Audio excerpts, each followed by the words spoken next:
Nous sommes au laboratoire Hubert-Curien de l'Université de Saint-Étienne pour parler du projet Camarade.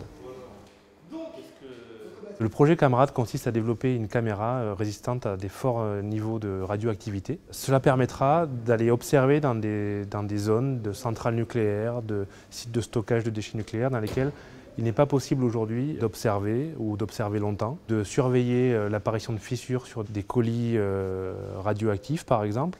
Donc ça donnera la possibilité de surveiller et de renforcer la sécurité des installations nucléaires en général. On ne peut pas aujourd'hui utiliser les caméras grand public dans des environnements radioactifs puisqu'elles vont tomber en panne très rapidement. Ceci provient du fait que les briques de cette caméra vont se dégrader dans des environnements radiatifs. Et ce qu'on observe, c'est que ces verres se noircissent et en se noircissant, la caméra ne voit plus rien.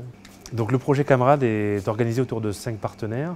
Le CE-ADAM pour tout ce qui est système d'illumination, parce que dans ces environnements-là, il n'y aura pas de lumière, donc il faudra une source de lumière.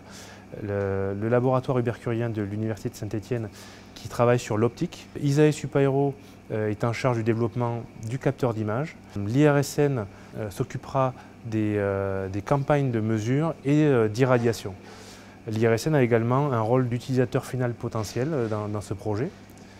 On a également Areva comme utilisateur final qui contribue au projet en regardant l'effet de la température sur les performances de la caméra. La société Opsys va se charger d'intégrer toutes ces briques dans un prototype caméra qui sera vraiment le produit de ce projet.